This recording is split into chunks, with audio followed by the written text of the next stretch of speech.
ایک مرتبہ حکیم لقمان کہیں جا رہے تھے کہ سڑک کے کنارے ایک مسافر کو بیٹھے ہوئے دیکھا۔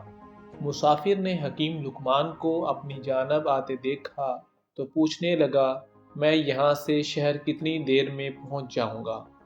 آپ نے نہایت مختصر جواب دیا، اپنی راہ لو۔ مسافر کو ایسے اکھڑے جواب کی توقع نہ تھی۔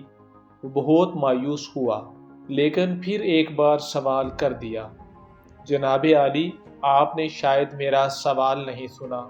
میں ایک تھکا ماندہ مسافر ہوں اور یہ جاننا چاہتا ہوں کہ یہاں سے شہر کتنی دور ہے اور میں کتنی دیر میں وہاں پہنچ پاؤں گا۔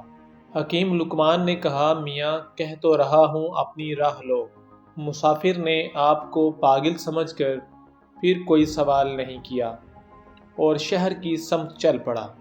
ابھی تھوڑی دور ہی چلا تھا کہ آپ نے بلند آواز سے کہا، سنو، شام سے پہلے تم شہر پہنچ جاؤ گے۔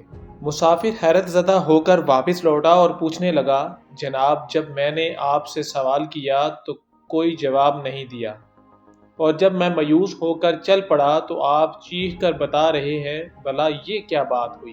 حکیم لقمان سادگی سے کہنے لگے، میاں، جب تم نے پہلے سوال کیا تھا تو تم بیٹھے ہوئے تھے اور مجھے تمہارے چلنے کی رفتار معلوم نہ تھی، لیکن جب میں نے تمہیں چلتے دیکھا تو اندازہ لگایا کہ تم کو شہر پہنچنے میں کتنا وقت لگے گا۔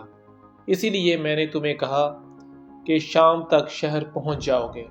اسی طرح زندگی میں جب ہم کوئی کام کرنے کا ارادہ کرتے ہیں تو ہمیں اس چیز کی بڑی جلدی ہوتی ہے کہ ہم پتہ نہیں کب پہنچیں گے، اور بہت سارا وقت اس بے اضطرابی میں گزار دیتے ہیں، جبکہ ہماری حالت اس مسافر کی طرح ہوتی ہے جو کہ چل نہیں رہا ہوتا۔ ہمیں چاہیے کہ کب پہنچیں گے اس پر دھیان نہ دیں، بلکہ ہم کام کرنے پر دھیان دیں۔